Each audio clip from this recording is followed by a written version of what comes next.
Welcome to the Dire Wolf Show, where we believe that America is exceptional and that our constitutional rights should never be infringed. I am Dire Wolf. On our show, we bring you the truth and debunk fake news. If you love laughing at the insanity of the regressive left, sit back and relax. Boy, do I have a show for you.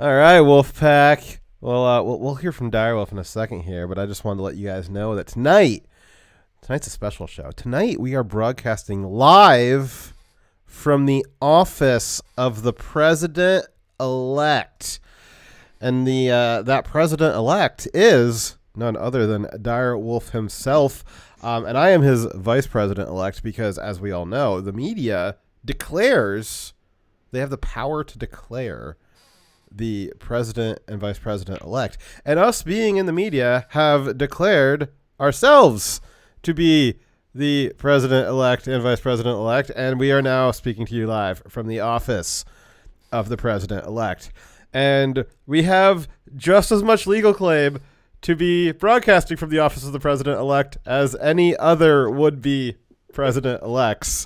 We in fact have, by my last estimate, precisely the exact same amount of confirmed electoral votes as Joe Biden and Donald Trump. So, without further ado, President-elect Direwolf, the floor is yours. Thank you. Yes, I know you guys may be a little surprised, but with the power vested in me is both the media and the president-elect, I am announcing that I have won. Because I have just as much legal claim as Biden or Trump. Same number of electoral votes. I know you might be thinking that's determined by the Electoral College vote on 14 December. You'd be wrong, because that is just a formality. It's a ceremony, as I believe BuzzFeed put it. It's just a ceremony. Yeah, the Electoral College actually has no power in determining who the president is. It is just to reflect what the media says on 4 November. Or later. So, being a member of the media, we have decided that I am in fact your president-elect, and I hold the office. Yes, this might be new to you guys, but there actually is an office of the president-elect. Not something we just made up. Well, we definitely made it up, but our made-up office of the president-elect has the exact same legal claim as like I said, anyone else who is claiming to be the vice president, from the office of the vice president-elect or president-elect. I mean, how can you trust them these days? It's just anybody can say anything these days. That's the crazy thing about the internet. Maybe we should regulate this thing. I don't know. Maybe write a document that will outline how this will work moving forward. Maybe have all the states ratify it. What do you think? I think that's a fantastic idea. Alternatively, I could just declare you incompetent and then become the president myself. How about that? Oh man, that would be unfortunate, but I'd have no power to stop that because we're as the media allowed to do anything we want, right? Yes. What if I declare you also incompetent and we're both incompetent? Well, that'd probably be closest to the truth, but I'm imagining that scene from V for Vendetta when everybody's wearing the Guy Fawkes mask. Like, if everyone in the country just declared themselves the president-elect, it's just, how would they be able to tell the difference? Yeah, so, Wolfpack, it is your president-elect Direwolf here for our weekly news recap behind enemy lines on YouTube, where speech is not free and the truth is demonetized. Alongside me is my vice president-elect co-host Fox Trevize. Hi. Let's get this show done. This show only happens because the people like you mad lads, pay us to be here. What's wrong with you? Kaylet, Orimane, Nathan, Cameron, Tetris Freak, Slowpoke, Thunder Erican, who is female, allegedly, and the White Lion. Also, special thank you to Timberwolf for your donations and boosting the Discord. We much appreciate it. I believe Thunder's streaming right now. Yeah. She is streaming something about farm vehicles. Is a game where you can drive around farm vehicles. Oh, that's fun. Yeah, I mean, didn't know that existed until I clicked on her streak. My grandpa used to let me play that game a long time ago. He had a really nice setup. It was very realistic. And when we were done, there was just like a lot of beans and corn in the back, and so far fewer animals. Yes. Shame. It happens. Yeah. So you don't donate all you don't donate to us financially. You can still Shove the pressure. Wow. All you guys who don't donate to us financially, you can still help us out a lot by just liking, sharing, subscribing. Wow, you really are the president-elect. See, I got to get in character. But yeah, just help us grow, because God knows YouTube and other tech media platforms are not going to help us grow at all. Yes. And so our first story, our funny clip. Yes. This is less funny, more encouraging. So as you guys know, there's a lot more lockdowns coming down the pipe because of the coronavirus infection rate going up.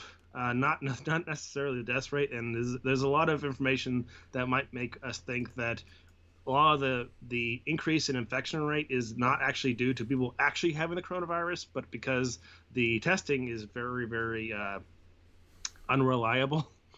We've had people who were tested multiple times and received both results that they were positive and negative for coronavirus. Yeah, we actually had I think it was earlier in the week, we had Elon Musk tweeted out that he had been tested 4 times in one day, and 2 of them came back positive, 2 of them came back negative, and he posed the question as to what is the false positive rate, and is it possible that if you're just getting retested over and over again, eventually you're going to get what's the probability that you're going to get a positive or false positive test if you get tested enough times? And I went to The Lancet, supposedly an acclaimed medical journal. Who am I to disagree? Well, I'm no longer I lost my PhD this week, so I'll let you guys. That'll be a later story. So maybe I don't know. But no, The Lancet had an article about the false positive and false negative rate of the I think it's PCR testing. It's the one that's testing for the viral RNA, trying to see if there's infection in your blood.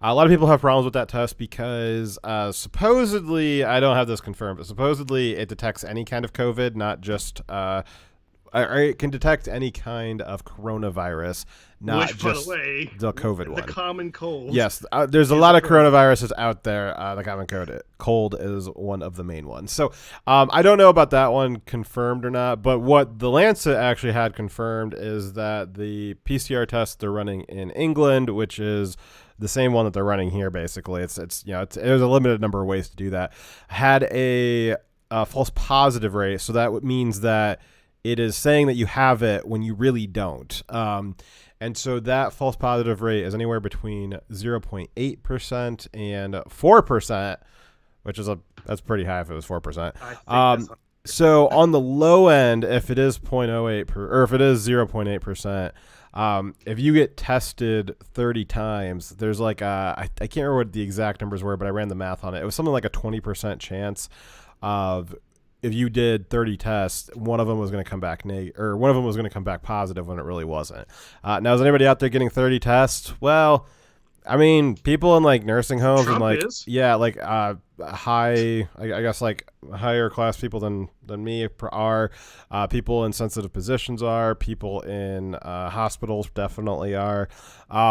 So that's possible. Now, if the testing rate is if it's up at 4% for a false positive rate, then you only need like 10 tests, and then all of a sudden it's like a 50% chance that one of those will come back with a false positive.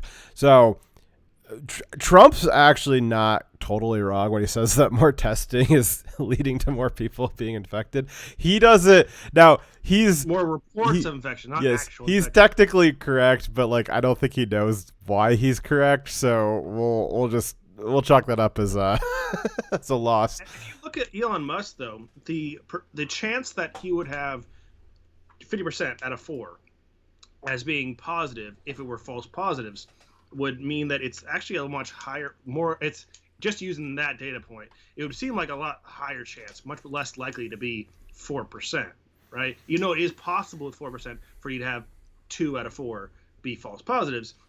But we've had other, anecdotal cases where people would have, 1 out of 2, and 1 out of, other smaller numbers less than 10.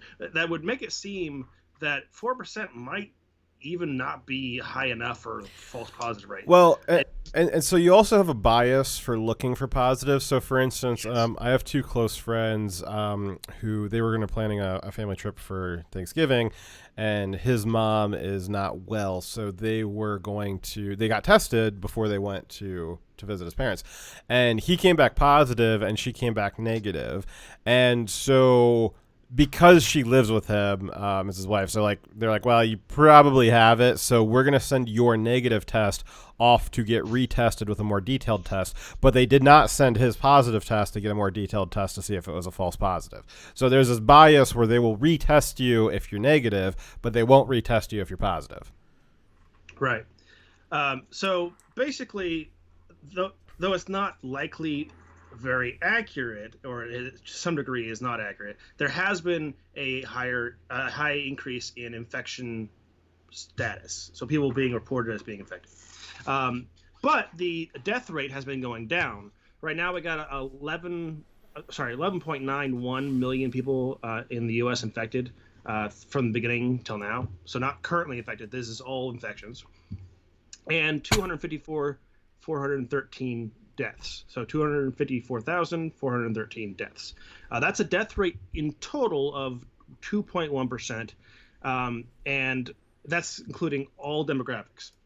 When you say just people who are younger than 70 and have no comorbidities, it's like 0.01% death rate, meaning that the coronavirus is extremely not dangerous to the vast majority of Americans. But despite that, they're talking about locking down like they did back, months ago, where complete lockdown in some states where they're, only essential businesses are open. That previous lockdown destroyed small businesses. A lot of people lost. Was it 35 million people lost their jobs during that 1 month period? And a lot of businesses that were shut down didn't come back. Our entire country went into massive amounts of debt because of that. A lot of damage was done to our economy, and that damage has been, being repaired by Trump in the following months. But they could bring us right back to a recession by doing it again. And currently have a lot of states talking about doing that, including North Dakota, New York, Colorado, and California. But what if, Dyer? What if we just decide no? What if the American people just decide no, we're done? Right now, a lot of people are protesting. There's concerns, and I think these are like I am not concerned, but some government officials are concerned that there will be riots over lockdowns, and they're also the government being concerned about riots. Lol. Yeah, they weren't concerned about Antifa rioting, but they are concerned about people rioting over lockdowns. But there's actually been a lot of sheriff's offices around the country saying that they will not enforce lockdowns. And if the people resist and cause government to have to arrest them, or actually have to deal with large numbers of people resisting, it can force them to rethink those policies because they become more of a problem. Right, and if the government officials refuse to enforce it, then the edicts become, worthless. What's her face? Where's she from? The governor who Whitmer. Whitmer. Michigan. Okay, so the governor of Michigan, she tried to do a more stringent lockdown, and it ended up being that the other government officials, the legislator and the courts, they were against her, and the sheriffs refused to enforce after a point. So, and the DA also refused to charge people for reaching those lockdowns. So eventually, even though she was putting out unconstitutional edicts, they were worthless because there was no one enforcing them. So it's very possible that if enough people resist these lockdowns, that they won't actually be lockdowns. And here's an example. We got a video here that's gone viral. That's what I was trying to lead you into, and I said, what happens if we resist? I was hoping you'd just say, well, let's watch this video. We're getting there. So this is in New York. There's a small business owner who they were apparently a woman from the health department brought some sheriffs to his business, which looks like it might be a bar, and they're trying to force the occupants to put on masks and possibly shut down business because the new lockdown rules that actually aren't in place yet. There isn't a law. They're just declarations from the governor, right? Yep. So they are going to try to enforce these edicts, and they don't have a warrant. So that's the setup for this video. Let's watch it. These people actually work for their money, and they don't want to lose their livelihood. I've lost friends, I've lost family who've killed themselves. I've seen clients die because they've lost their livelihood. I'm sorry to hear that. I know you are, and I'm asking for you to guys have some compassion for the people that have lost everything. We do have compassion for people who Okay, well, you need to go have compassion out in the parking lot. But this is private property. This is private property. This is private property. It's private property. I Go didn't get a argue warrant. that. Listen, man, this is private property. They're not wanted here. So do your jobs. Well, her job is. Well, no, your job is to remove people that are not wanted here. You have a permit We're from the wanted health here. department. They're not. Do you have She's a health hiding her department name permit? tag. She had her I'm name not. tag. It's There you right here. go. It's marked How here. do You you can do? see my name They're just tag. doing their job. There we go. You should all be wearing masks. How come I'm not none of you doing have anything masks wrong. on? Don't worry about my health. My health isn't your You're concern. meant to be wearing a mask. It's a government. Okay, well, then write me up. It's the law. Okay, then take me to jail. It's not the law. Then take me to jail. Show me the law. Show me the law. Not hold them in any court anywhere. Show me the law. Well, I think we gotta go, John. You have to leave. You guys have to leave. You guys need to leave. have to leave. Right now, you're trespassing without a warrant. You need Mass to civil leave. You disobedience need to starts leave. now. You're trespassing. We're not Were you trespassing. You're invited onto the trespassing. property? Doesn't matter. Then We you're have a right to be trespassing. here. Then get a warrant. Go get a warrant. You Bring a need warrant. Go get a warrant. Trespassing. Yes, you do. Come back with the warrant or You leave. don't write the law. Outside. No, go on your They've phone been asked to outside. leave several Go on your phone occasions. outside. I would really like it if you Where would did stop you hear her shouting at me. report I haven't from? done Okay, we anything would like if you would break the law. We would like if you would break the law. Who reported Go it? leave. Notice the jackboot from the government. I'm not talking about the two guys, the police stuff. She's the jackboot of the government right now. She's just got her little stormtroopers coming with her, but now she's playing the victim. Oh, you're yelling at me. I'm just a little wilting flower female, and you're yelling at me while I try to rip your livelihoods from you. Always the victim card. Who reported it? Who reported it? You know what? I don't know. Yeah, Because it's anonymous, right? It's Yes, anonymous. It is. It But it's can't a be legitimate anonymous. complaint. You need to It know can your be, accuser. You need to that's know. It not- cannot Okay, be wait, anonymous. you gotta go get a warrant. It It's not cannot how be health anonymous. department It do cannot it. be You anonymous. gotta go get a warrant. You don't get to You gotta go write get the a warrant. policies. You It's don't get to code violate the enforcement. Constitution. It This does isn't not the matter. same You as don't that. circumvent or subvert the Constitution. This is code enforcement. It's not the same as the law. Tell me more. Do tell me more about, because she's not wrong. She's actually not wrong. This is what the problem that we have in America right now, that the founding fathers never imagined we would do to ourselves, is that we have given a pseudo legislative power. We've created out of whole cloth fourth branches of government at the federal and state level that are the bureaucracies like the health department that have the pseudo legislative power to just create from whole cloth unelected officials creating new laws that are called codes and regulations, and they're pointing out, well, those aren't laws, and she goes, I know, they're different, they're called codes. It's like, oh, okay, well, that changes everything. No, it doesn't. It makes it unconstitutional and also not enforceable. So we've actually had these codes and even these executive orders challenged in courts, and they're thrown out because the lockdowns in their entirety, they are unconstitutional because they violate the equal protections under the Constitution, right? So they are allowing sub businesses to operate, and destroying others. They're not giving Americans equal protection under the law. Thus, all of them are unconstitutional, and if challenged, and so far the ones that have been challenged have been defeated under that premise. So they are, I mean, they are very much right. Like nothing she's trying to do is legal. I got Shadow Wolf was asking why do you think they sent a woman? And there's probably some multiple reasons for that, but she is probably just an administrator. I would imagine that she probably sent herself out there. Yeah. She looks kind of like the kind of person and sounds kind of like the kind of person who really enjoys power tripping. She's probably a Karen. She's probably asked to see a few managers in her day. And then as for why is the sheriff so fat? I've noticed a pattern that when we see these videos of these sheriffs helping unelected bureaucrats enforce unlegislated laws that weren't passed by any legislature or approved by any governor or president. I noticed that the sheriffs that tend to do that tend to not be able to fit into a proper uniform and thus wear civvies with a sheriff logo on top of it. Yeah. Because they hard for them to find a set of proper uniforms that fit. That officer also shot that guy's dog when he went to the wrong house, was also not wearing a proper uniform. Yep, and it's strange because there seems to be kind of an archetype with your communist leaders, where you've got your very fat communist leaders. Not always a hard and fast truth, but there seems to be a trend there. You've got your kind of trope of like the fat general.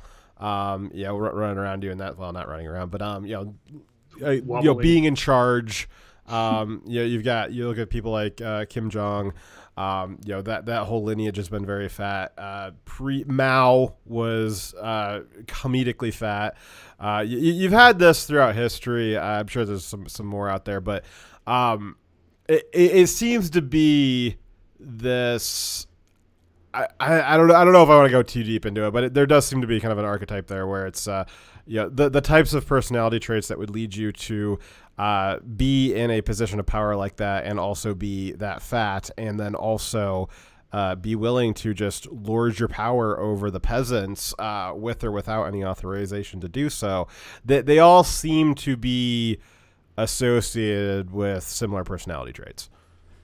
I could agree with that. It's a coincidence possibly, but I think it's kind of a symptom of someone who's been detached from actually having to live in society like a normal person, like where they've had to struggle and work for their living, where they have everything, all the power and wealth, and that just leads to them, all that excess leads them becoming fat and detached from the people, right? Yeah. And then they don't mind all the harm they cause those people. I think it's more of a symptom than a cause. Yeah. No, I wasn't saying it's a cause. I'm just saying like they're all linked to these personality traits. I do find it interesting. He's got canine on his chest there. I find it difficult to believe that he's in the shape to handle a canine officer and properly do all that stuff. I could be wrong. I highly doubt it. Yeah, let's watch the last 2 seconds here. Okay, Myth, you need to leave.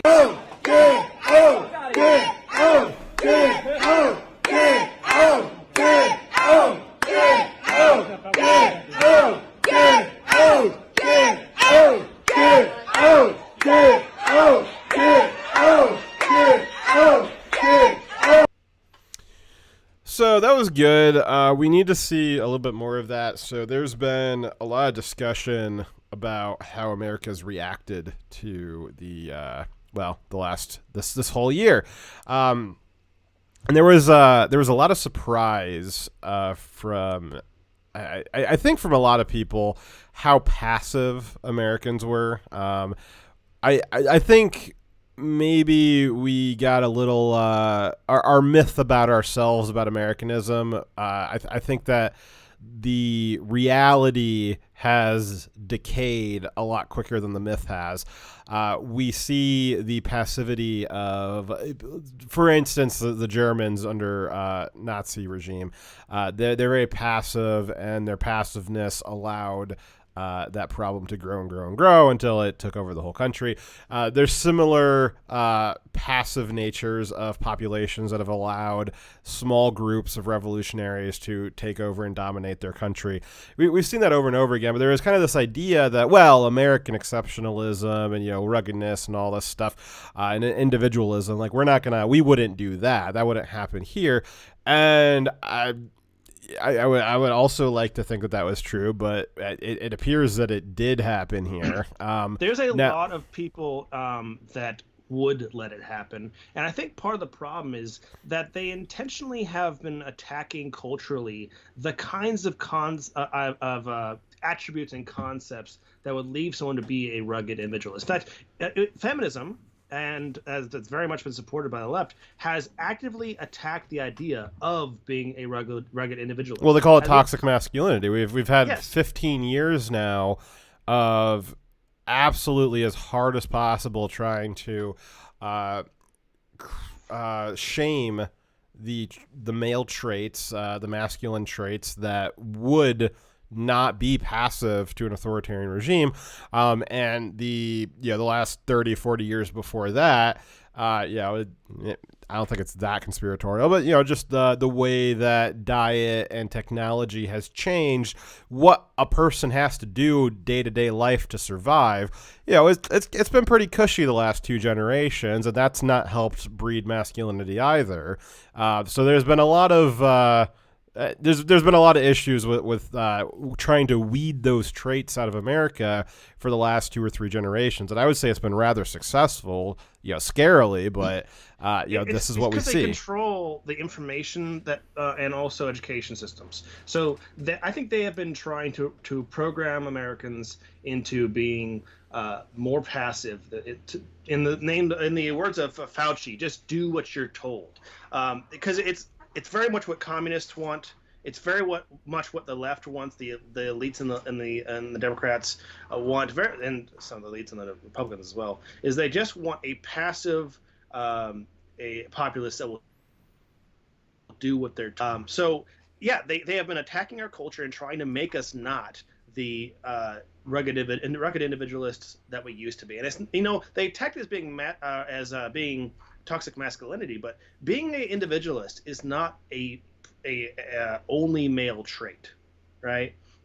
It is something that was more common in America in general, that is not as common now. It's still common on the right, but it's something that they've definitely been successful in weeding out of a large portion of America and making people who are willing to give up their freedom for the lie of security. Yeah, and like I said, this is a good thing. That's to what I'm saying though, is that there's been a lot of submission over the last year, where we saw rather dramatically just how much Americans are willing to roll over and take. But every time we see one of these instances, it does push back. We need to see, this was very passive. It was not aggressive. It was everybody at the bar was correct. That's important, as you need to be aware enough of what your local laws are to know that you're being correct. We're not just like the left, where we like, well, I want that to be correct, so I'm going to screech about it. No, if you're in a situation where you are a small business owner, or you're friends with a small business owner, or there is you have close association with the local businesses, you should become very aware of what are the actual enforceable laws in your area. You should, help other people become aware in your area. That way, when something like this happens, what most people will do, and when a cop comes up to you, a lot of people don't know their rights, and so the cop will, or they don't know what the local laws are. So a cop will come up to you, and a lot of people are just like, I don't, the cop will say like, hey, you're doing this wrong, like that's a problem, I'm going to give you a ticket or like arrest you or whatever. And a lot of people don't know enough about it. They're not confident enough because they don't know the local laws to go against that at the moment. They'll just be like, oh crap, like I guess I didn't realize that, and they won't think through, or they just don't know. But if you know that going into a situation what the actual laws are, then you can have some confidence with going back to the cop. Just because the cop's a cop doesn't mean that they have the infinite ability to do whatever they want to you, unless they're arresting you. which again they can arrest you for. At that point, it's like, okay, it's over. You have to be arrested. But if they're not arresting you, they can't just come by and give you a dictate on how to live your life. They need to be either arresting you. They need to be there with a warrant. If a cop is coming to your place, as in this situation, if they're coming to a place that you own and they don't have a warrant and they're telling you to do something that isn't in law, then they are not acting in their capacity as a law enforcement officer. They are just another civilian like you are, and you can tell them to leave your private property. A police officer is not a knighted royalty in America. They are a police officer, and they are only a police officer insofar as they are acting in their capacity as a police officer. As soon as they stopped acting in their capacity as a police officer, which would be trying to enforce laws that aren't on the books, then they're no longer a police officer in the technicality. So that just keep that in mind. And your best defense is just to know what the actual laws are, so that you're not just making stuff up or having to go passive. Yep. All right. So our first story is going to be Kyle Rittenhouse has been released from jail. Oh, thank God.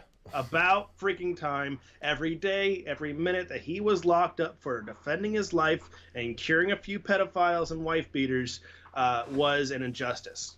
Yep. So Kyle Rittenhouse was released from jail on Friday, which was yesterday, after posting $2 million in cash bail. The bail was paid for by Fight Back organization, which is founded by Kyle's attorney, Lynn Wood. Lynn Wood said, "Kyle is free. He is totally innocent, and it's about time," said his attorney, John Pierce. Quote, "He is totally innocent, and we're going to prove it." Kyle's release made a lot of lefties angry, and because the left really likes pedophiles. So Dyer, it doesn't help to fix the sentences that you typed wrong that I read like 5 sentences ago. You fixing them now does not help retroactively, just so you know. It just moves the text around. So Kyle's release made a lot of lefties angry. Guardian writer Carol, were you drinking? Carol, that is her name. Cardenwalder shared this clip, which Dyer did not make a hyperlink, so I have to open it. This is the girlfriend of one of the pedophiles that got cured. Really? Yeah. Which one? She's gonna say it. Oh. We had been being pushed south down Sheridan Road for a while, and we were very close to our house where we were walking, and I was about to say to him, like, let's just go home when we get up to where we live. And before I could even get those words out of my mouth, we hear gunshots a couple blocks up ahead of us. And for a minute, we were just kind of looking around, waiting to see what would happen. Then people started running like crazy, like in the opposite direction. And then we see Kyle Rittenhouse running down the street, maybe 15, 20 feet away from us.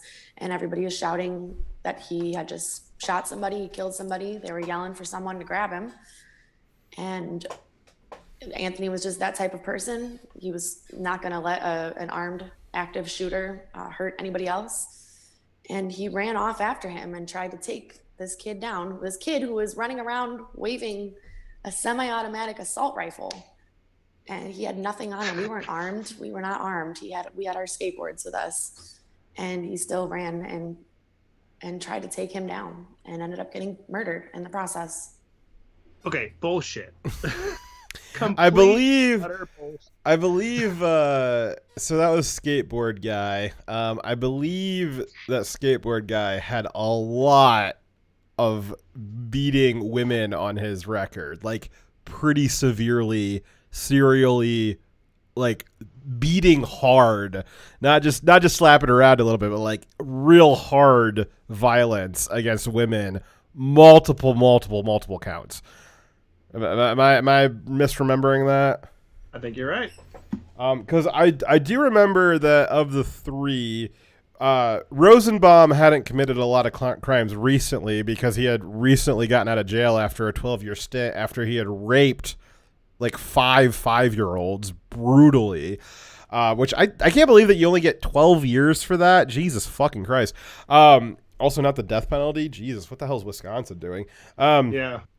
And then the Glock guy had he had some illegal weapon possession charges, which is, it's neither here nor there. But then one of them had a very, very long rap sheet of domestic abuse, which by process of elimination, I believe that was her skateboard guy. So, I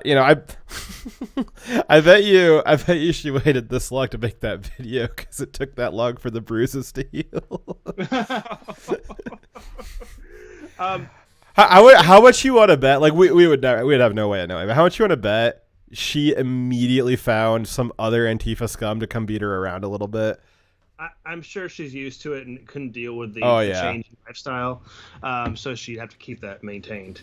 And am I being insensitive and making fun of a domestic abuse victim who is choosing to date somebody with a domestic abuse record taller than she is?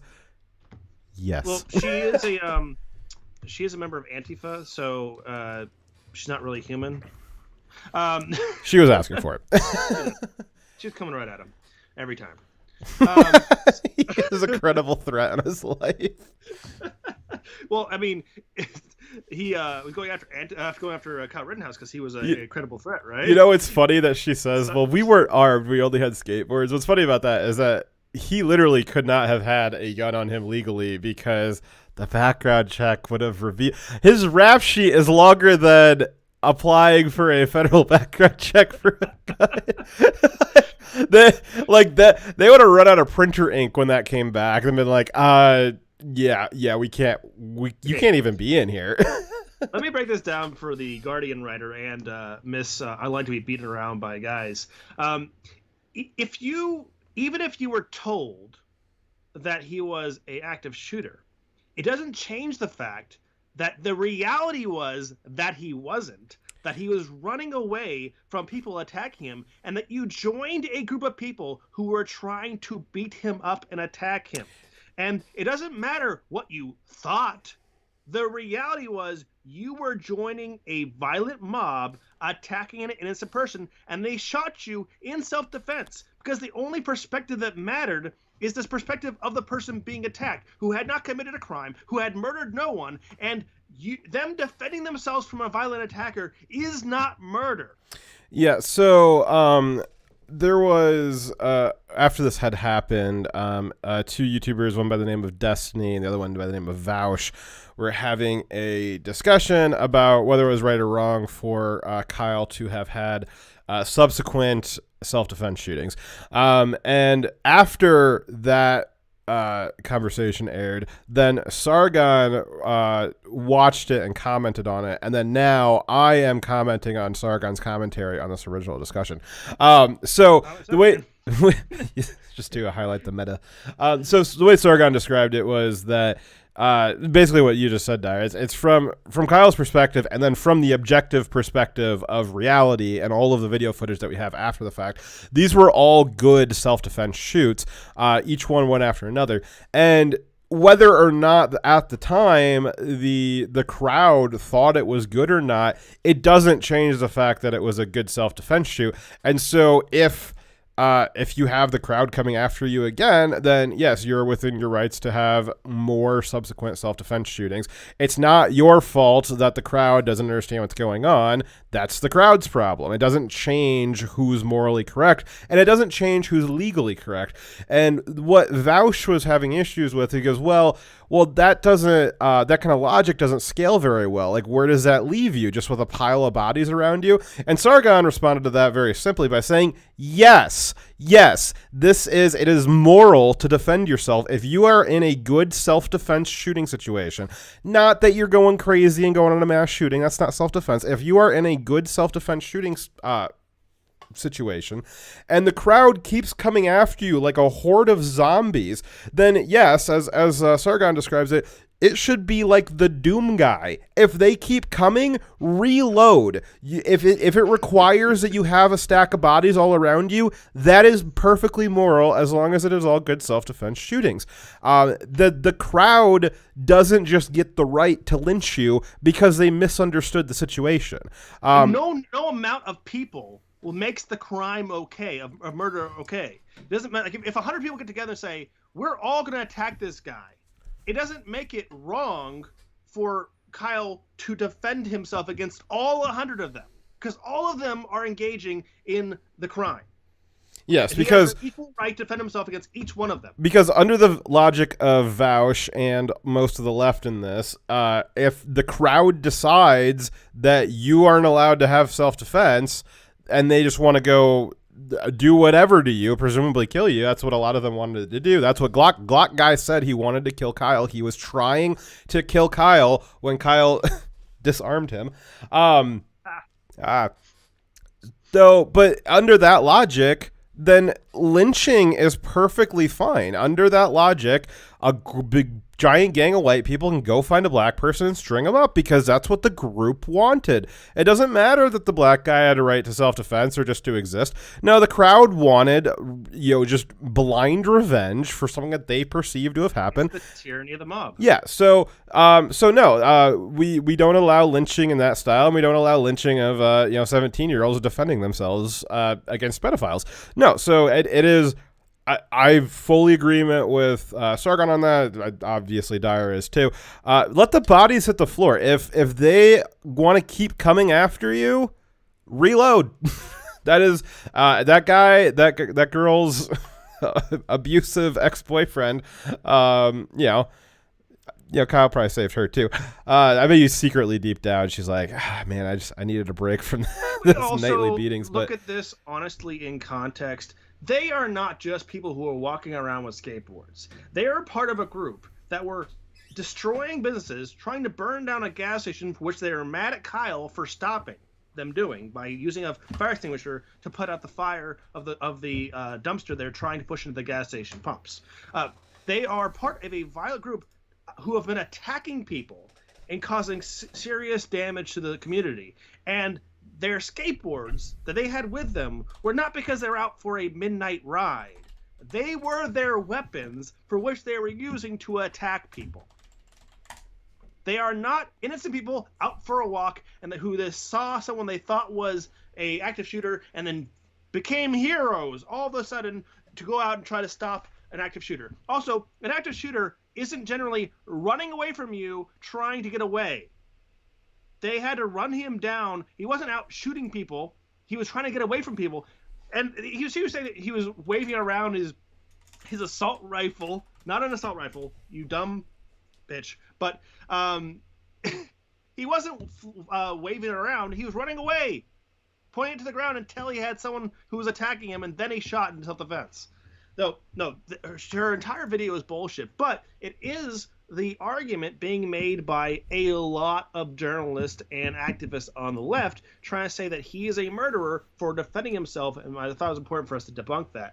Yeah. Also, and this is good, just in general for America, that it is deeply implied within the Second Amendment that you have a right to self-defense, and even if it's not in the Second Amendment, it is deeply implied by just your existence as a human being on this planet that you have a right to defend yourself.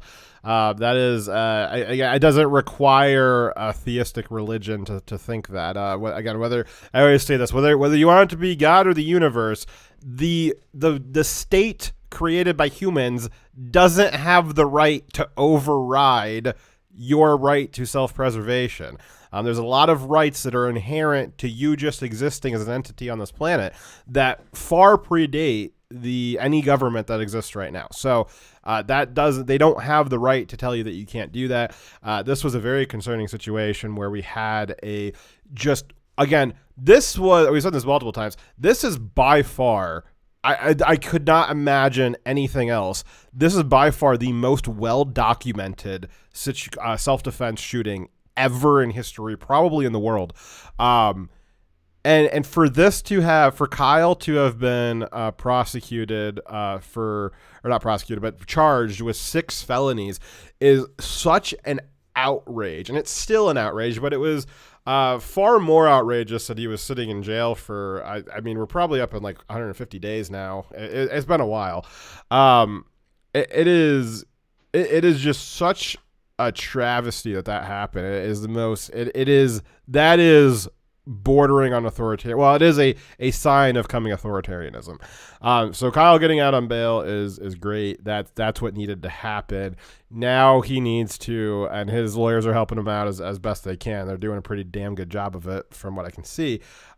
Finish the fight, and let's get these out of there. Let's get these charges cleared, and after that, they need to absolutely legally destroy every single Wisconsin state representative or representative of the state, like all the prosecutors, whatever. They need to destroy legally every single one of those people that was involved in overcharging Kyle Rittenhouse. Yes. That cannot stand. That cannot stand. And there's a legal precedent for the state and people being punished for overcharging someone or putting someone in jail for something that clearly was not a crime. So I think that's something they definitely could prosecute. They need to first get him, cleared in the courts as being not guilty, and then there's all the media personalities and all the government officials who have taken very, very bold statements in saying that he definitely is a murderer. Well, and there's one of the offices of the president-elect, the office of the former vice president-elect, not ours. One of the other ones, one of the fake ones. They actually, said as part of their campaign material that Kyle Rittenhouse was a white supremacist and he was out there murdering Black Lives Matter. We even have a Fox News host who maligned him during the debates that he was a white supremacist. Yes, it has been not as Fox News. So yeah, that is really outrageous. That's what we've been talking about all summer. Is that we see this with the Mikulskis in St. Louis. Saw this with Kyle. We've seen this with absolutely countless small business owners.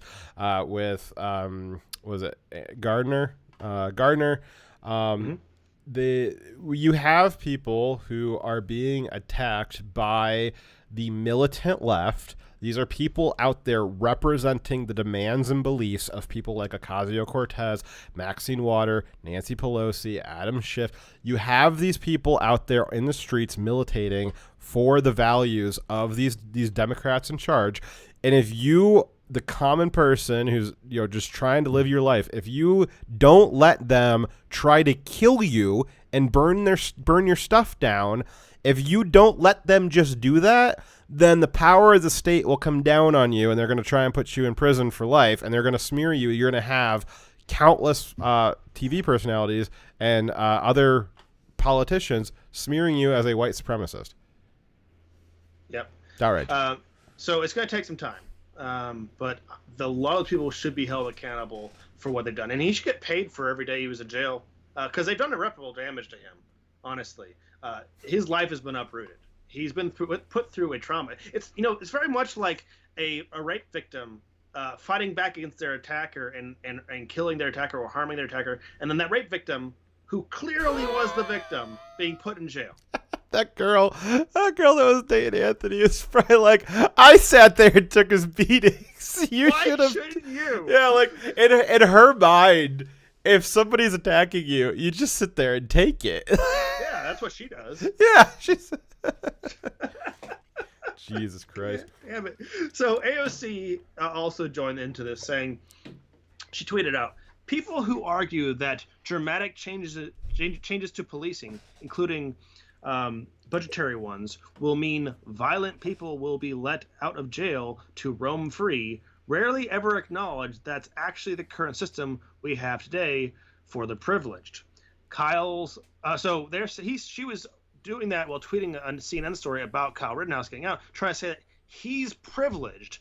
He's so privileged he had to post $2 million of bail, which, by the way, I remind you, AOC argues no bail.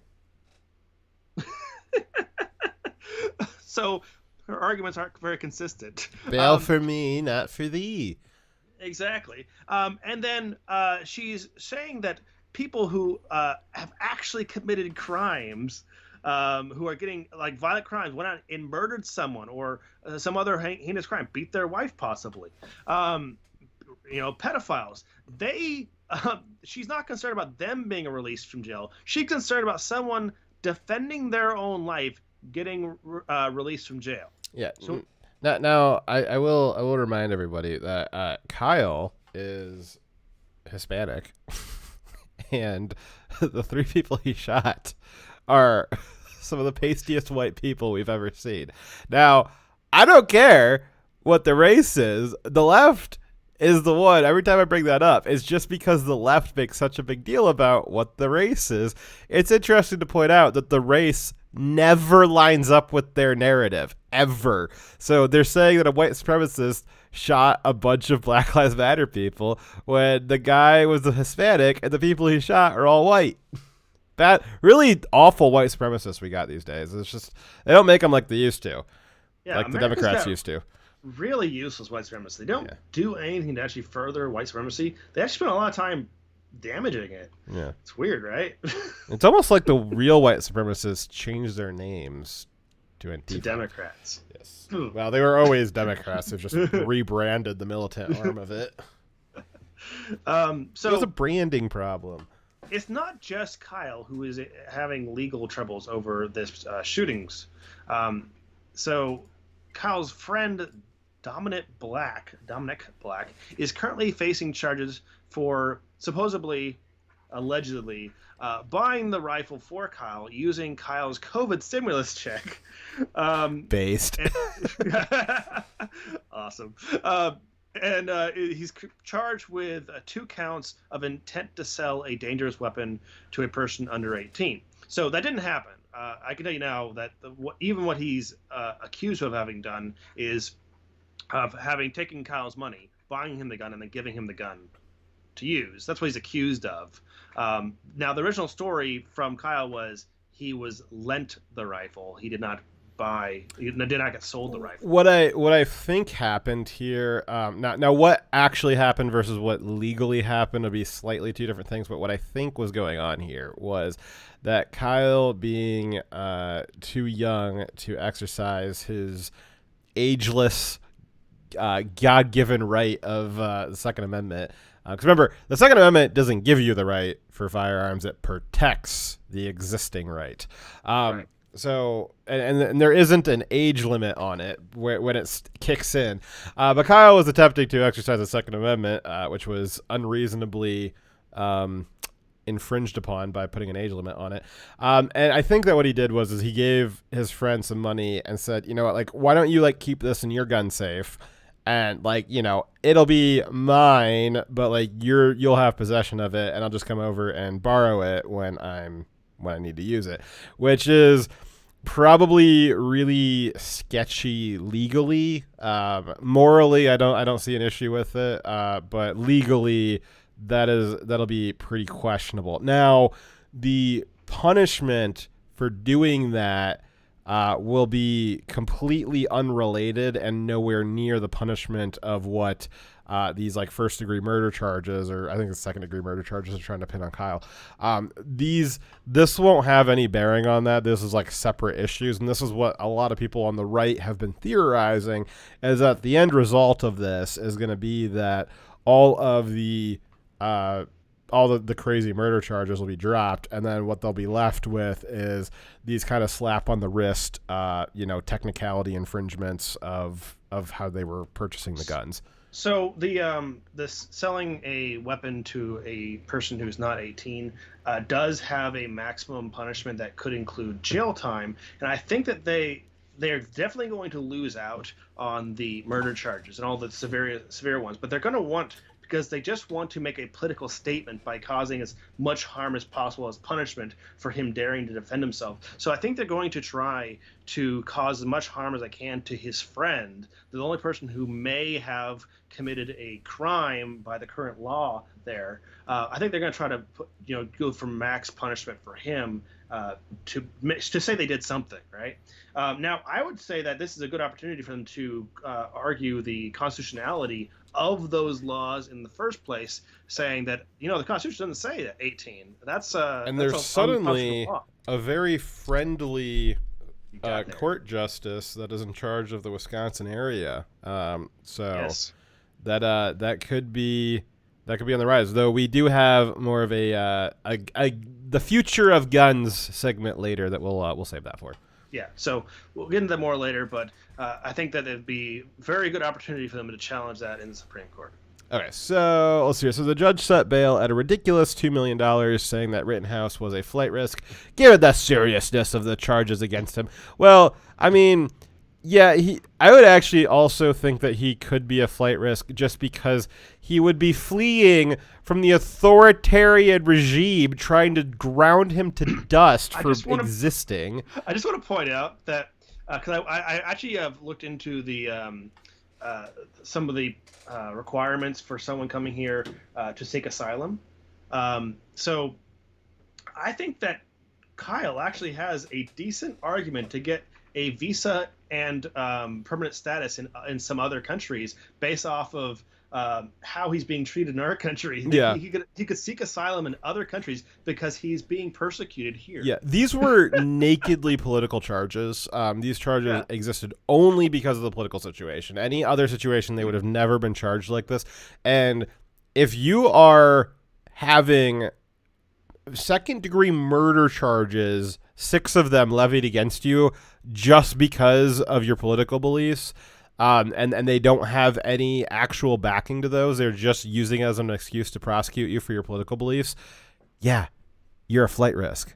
And you should be. You should be a flight risk. We have people who have come here from Venezuela and were given asylum for very much the same thing they're doing to Kyle.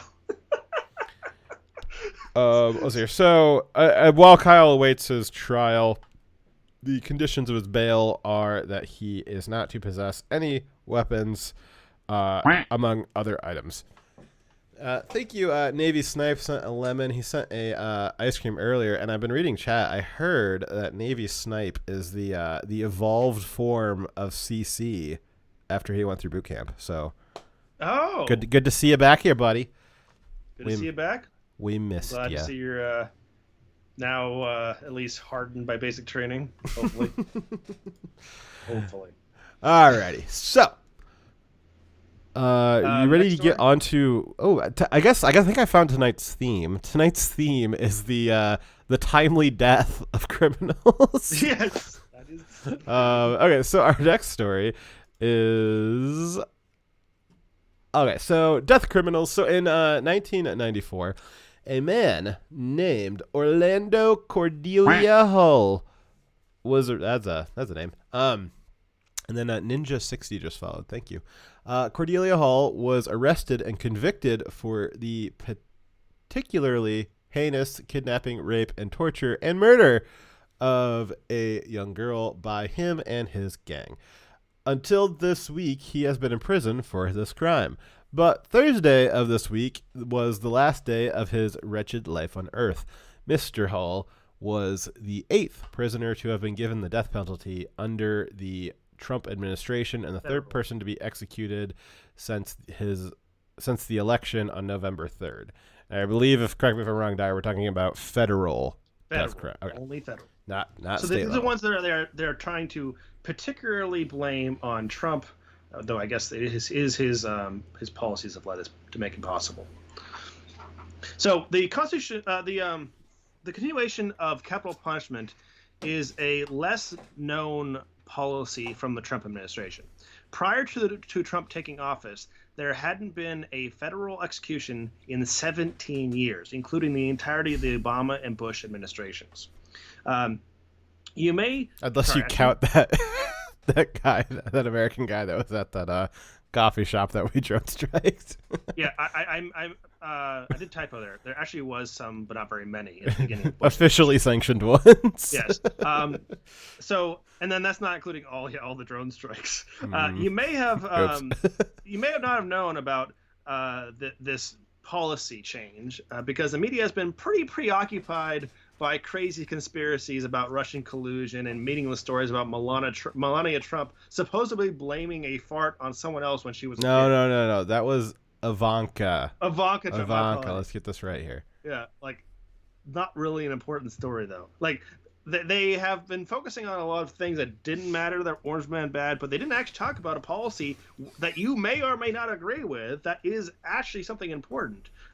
Whether or not we're doing federal executions of prisoners that's an important thing to discuss, or at least to know about. But I haven't seen much of that in the media.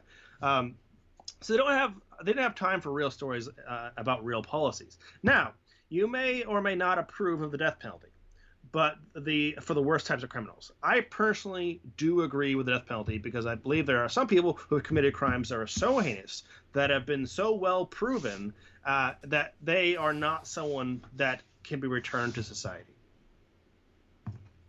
My opinion. Yes. Is this my turn? Yes. Okay. Let's see here. So, one person who didn't agree with the Trump policy of capital punishment was CNN commentator Keith Boyklin. I think I added a few letters there.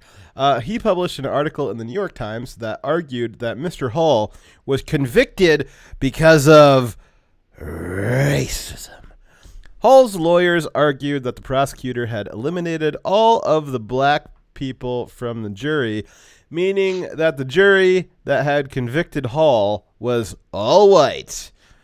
Which, of course... To clarify, that he didn't, like, off them. He...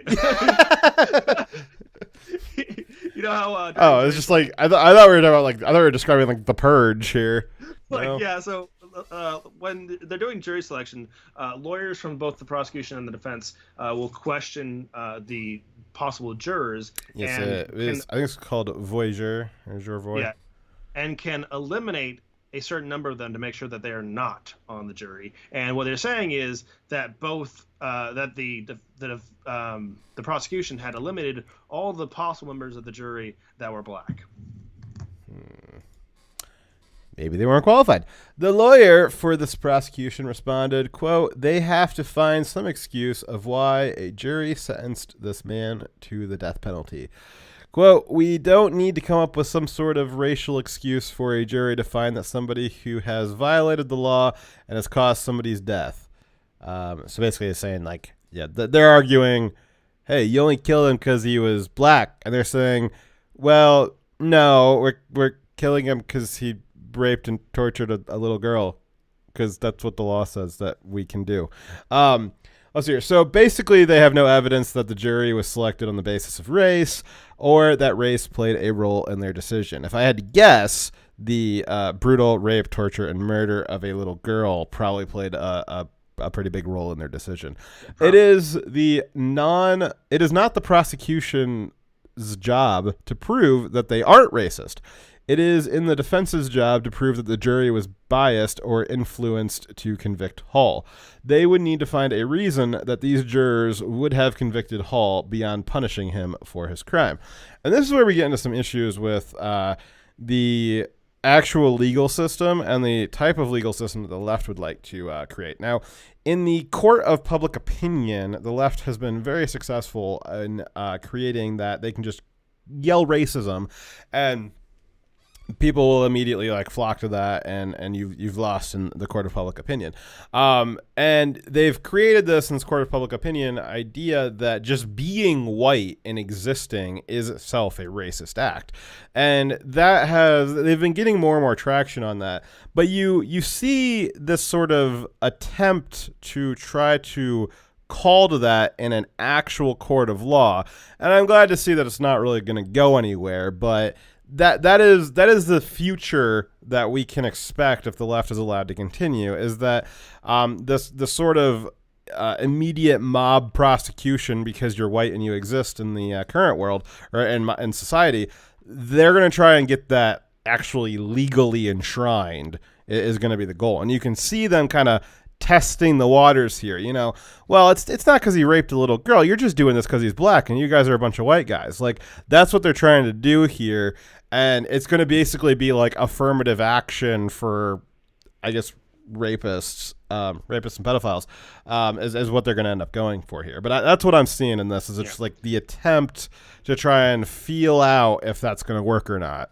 I'm actually not mad at the defense, because they are trying every possible way to work for their client to get a defense. That's just what their job is, right? Yeah. How mad can you be at a wild wolf from biting someone, right? It's just the nature of the beast. But I am mad at all the. I'm mad because you're not a wild wolf, but you still bit me. I'm mad at the politicians and the news media that are taking this argument and stating it as fact that yes, this is the only explanation for why they would have found him guilty. Because we're not talking about the execution. We're talking about why was he found guilty. They're saying the only reason why he was found guilty was because the jurors were white, not because of the horrible crime that they had a mountain of evidence of him having done. Okay, so here's what Hall did. According to multiple of his accomplices giving statements and also all of the mountain of physical evidence. And you tell me whether anyone should be sad or angry that he is dead. Can I guess? No. Probably not. So in September of 1994, Hall and several accomplices ran a marijuana trafficking operation out of Pine Bluff, Arkansas. After a failed drug transaction involving $4,700, Hall and his accomplices drove to Arlington, Texas, home of a man they believed to have stolen their money. They got the address from someone who, one of his accomplices who works at a phone company, who gave him the address, which I believe was wrong. The man's 16-year-old sister, however, Lisa Rainey, who was there, who was also black, by the way, refused to let them inside. Although Rainey, as a honor roll student, dreamed of being a doctor, apparently, had no role in the drug transaction, Hall and his accomplices broke into the apartment and kidnapped her at gunpoint. In the assailant's car, Hall raped her and forced her to perform oral sex on him. Hall's accomplices subsequently drove her to a motel in Arkansas where they tried to Why would you do tie her that? to a chair and repeatedly raped her for a very long time. Hall arrived at the hotel room the next morning, took Rainey into the bathroom and 15 minutes bathroom for 15 minutes to 20 minutes, and emerged to announce that she know too much. Obviously.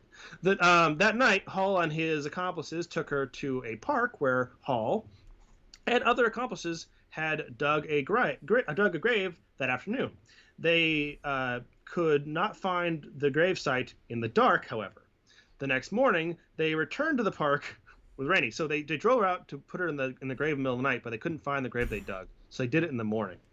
At the grave site, Hall placed a sheet over Rainey's head and hit her in the head with a shovel. Rainey screamed and tried to run away, but a man tackled her and took her, and they took turns beating her with the shovel. After soaking her in gasoline, because they just couldn't decide how they wanted to kill her, they dragged her into the grave and buried her still alive because the beating her with a shovel did not kill her. So, to summarize, Black Lives Matter, right? Yes, her life did not matter to these black individuals, but did matter to the jury of all white men and women. They raped her a lot. Yeah, it's like racist for a slate of white guys to get justice for a black girl. That's nuts. They raped her a lot. They tortured her. They beat her with a shovel, doused her in gasoline, and then buried her in a grave alive. Now, after knowing all of this and knowing that they had found him guilty without a shadow of a doubt, do you feel bad that the Trump admin decided that they would finally because they requested him be put on death row in 1995. That was when the request went through, a long time ago.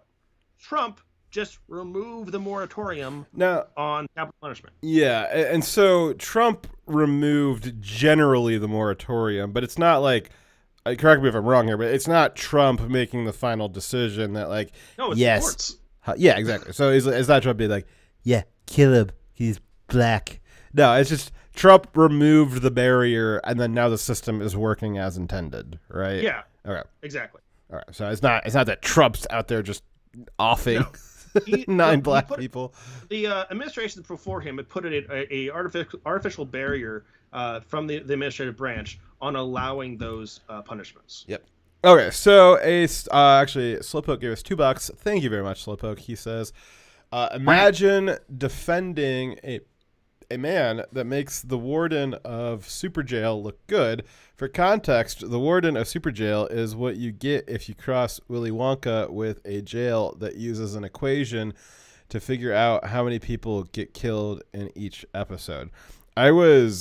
I just got more and more terrified as I was reading that. Luckily, like, nothing came up, but like, Yeah, I thought I was gonna. I was very concerned as I was reading that.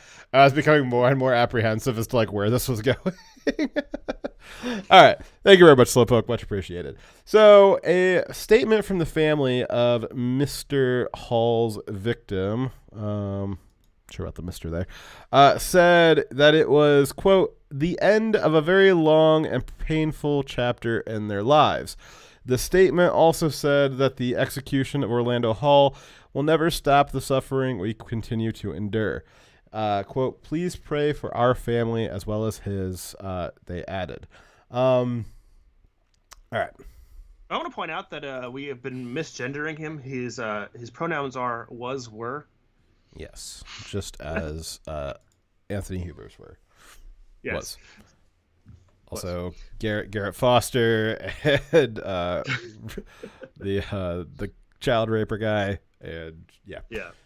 So, execution by the numbers. I just want to point out that 60% of prisoners on death row right now are not white.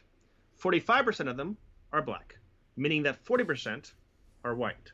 That means there's only a 5% increase of black people over white people currently on death row. These numbers actually correspond mostly with the demographics of who are committing crimes and being put in jail. This is how that works. Yeah, it's funny that the left will focus on like, well, the prison population, it doesn't reflect the population demographics. Well, it's not supposed to. It's supposed to reflect the criminal demographics. Exactly. So he was put in jail and executed for kidnapping, rape, torture, and murder of a young girl, not because of his skin color. That it is painfully obvious from anyone taking a cursory look at the case.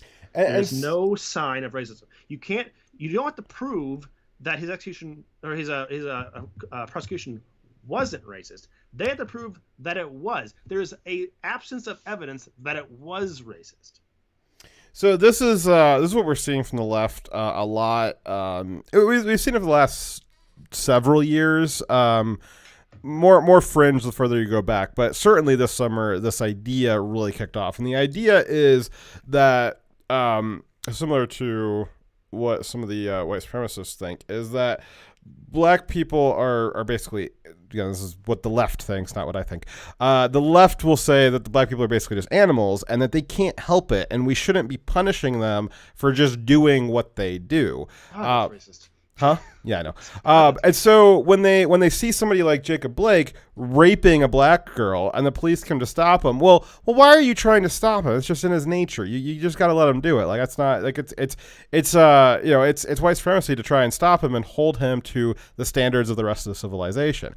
When they see this Hall guy trying to, or well, who actually did torture, rape, and murder a kid. It's like, well, you're just punishing him because he's black. Like, that's you know that he can't help himself. He's black, but you guys are just punishing him because he's black.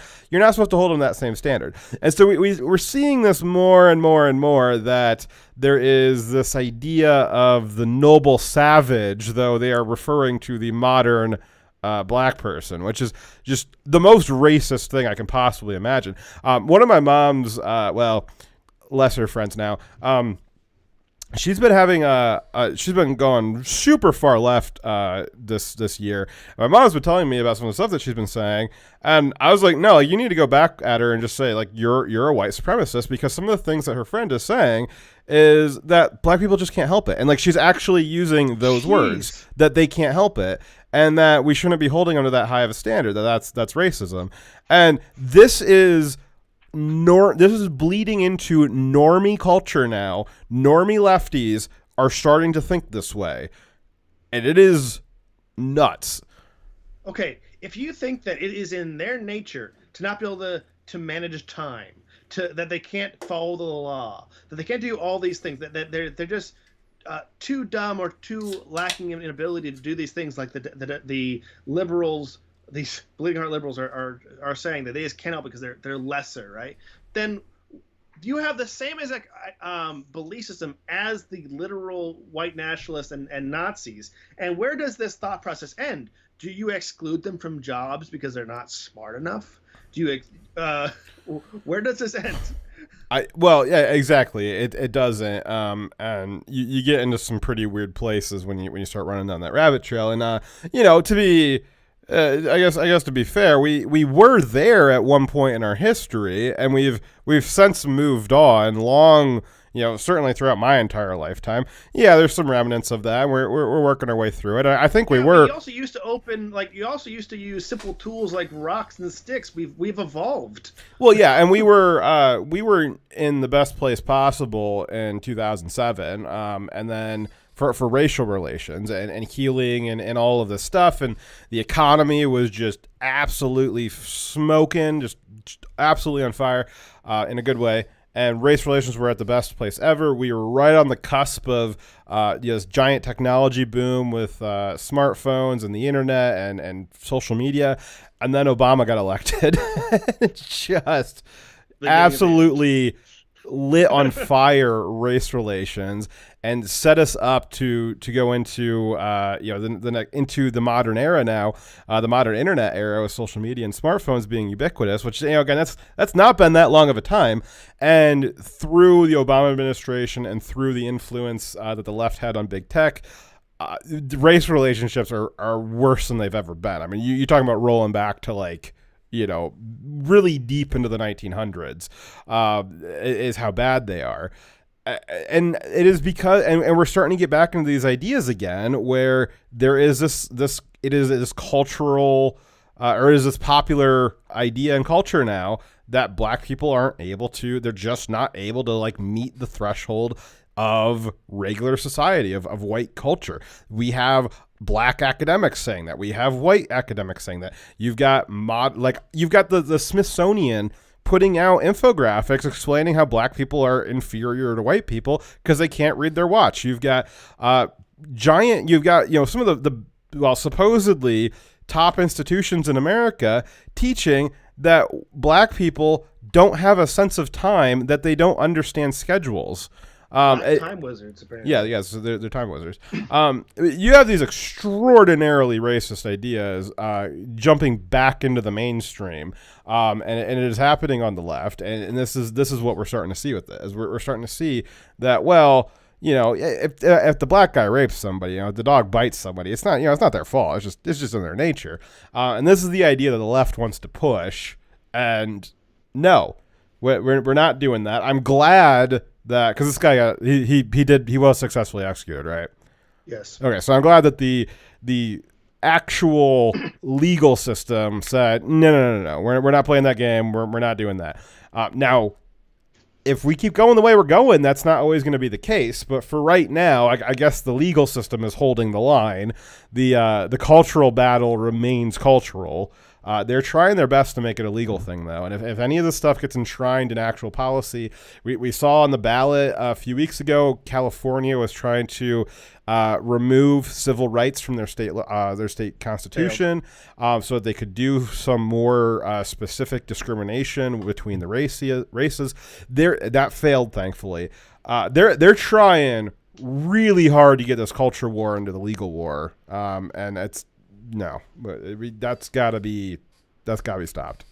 Yes, and one of Trump's biggest legacies has been that he's effectively removed a lot of, or at least diluted, the activist judges that might be, supporting these crazy ideas.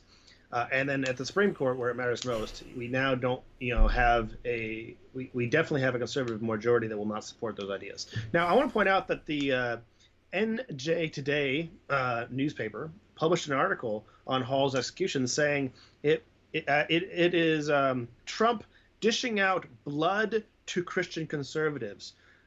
So much wrong with that title. He's saying that the killing a child rapist murderer is dishing out blood to Christian conservatives. And getting justice for a raped and murdered black teenager. Yes. So actually, many Christian conservatives are opposed to death penalty. They actually aren't happy with Trump for reinstituting the death penalty or allowing them to move forward. So first off, his accusation and the entire premise of his article that Christians support death penalty is way off. And the left isn't opposed to death penalty. A lot of on the left do support it. In fact, many of them think it's okay to kill conservatives for being conservative because they call them Nazis. Thus, violence against them is totally A-okay. Shooting them in the street, totally okay, not a problem. They're actually heroes for shooting a conservative in the street, right? They actually praise that guy as a hero. The left does support the death penalty. However, they oppose capital punishment when it comes to black people specifically. Like, just like there's so many police they don't ever complain about police brutality when it happens to a white person. They only complain when it happens to a black person. They don't have a problem with the tactic. They have a problem with the target. On a related note, which I'm skipping ahead a little bit because we're way behind time. Richard Huck is Huckle, formerly, is another violent criminal who has died, not this week, but about a year ago this week, though it came back up this week because there's more information that came out about the circumstances around which he died. What's that? Yeah, I know. I said I was skipping ahead because we're really far behind and you had stopped, so you could read it. Keep going then. If you want to read it, keep going. Just give me a sec to respond. So I just want to point out that the first person that Trump did allow to be executed was Daniel Lee, who was a white supremacist who actually killed someone trying to steal money to raise money for white supremacy, which it's kind of a funny concept. Also, out of the 8 people executed so far, 5 of them were white men. 1 was a Native American, and 2, including Hall, were black. The second person, who was labeled black, Wikipedia, is as white as Talcum X. So I wouldn't actually call him black. The only reason why I call him black is because he was labeled black on Wikipedia. This must be Trump's 4D chess, as he's slowly exterminating black people, but hiding it within the extermination of white people. Yes, he's at best killing 3 people of color in massive quotations and 5 people who are white. So it doesn't seem like he's executing black people. 4D chess. I play all the D chesses. They call me the Grandmaster. I wouldn't call me the Grandmaster, but people call me that. It's true. All right. So on a related note, Richard Huckle is another violent criminal to have died. Huckle was one of the most notorious modern pedophile predators to have serially raped many girls, not women. And did you copy? Did you actually copy this out of the Mirror? I took parts of it. Okay, because it's interesting. So did you copy paste this directly? Did you write women or did you copy that? I put women, sir. Oh, okay. I was gonna, because they were like small girls, and I was wondering if you copied this out of the Mirror because British media does this when there's girls raped, they will call them women because the police will try to label it as women prostituting themselves. That's how they've been trying to cover up the Muslim rape gangs, is by saying, oh, no, these aren't small children. These aren't girls. These are women who are prostituting themselves. So I was wondering if you wrote that or if the Mirror wrote that. I wrote that particular word, yes. Okay, well, that was a mistake. Good job, Dyer.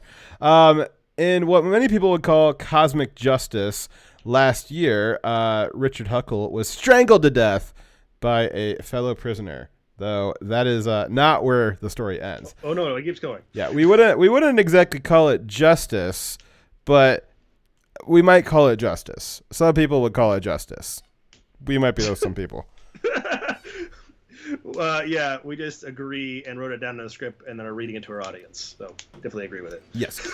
So violent criminal, but also a hero. Not the hero that we deserve. He's just the hero that we got.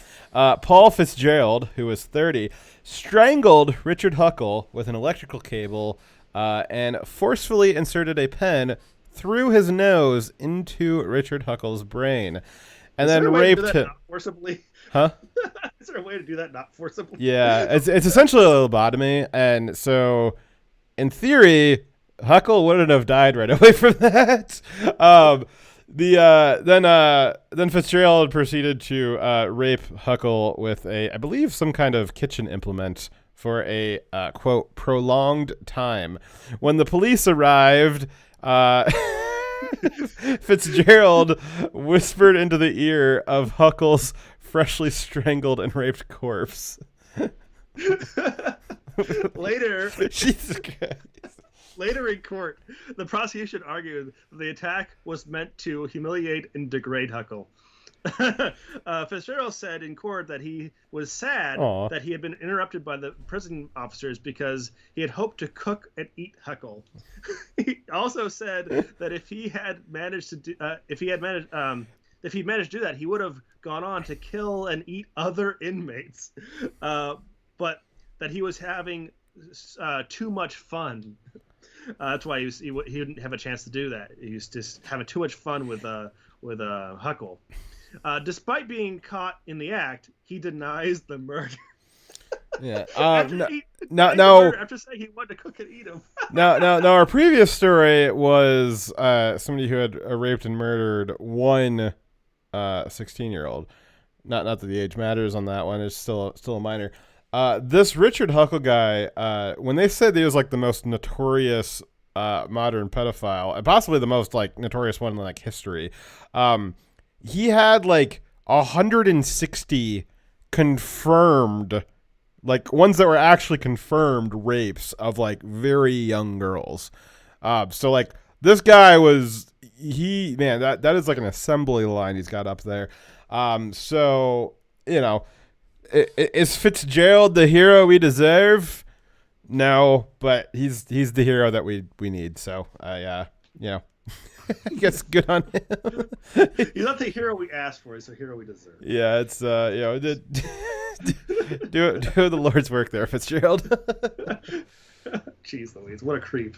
Yeah. So yeah, but when you're curing pedophiles, it's we'll call it a mulligan on the wanting to eat him part. Alrighty. All right, So next story. yes. We're going off YouTube.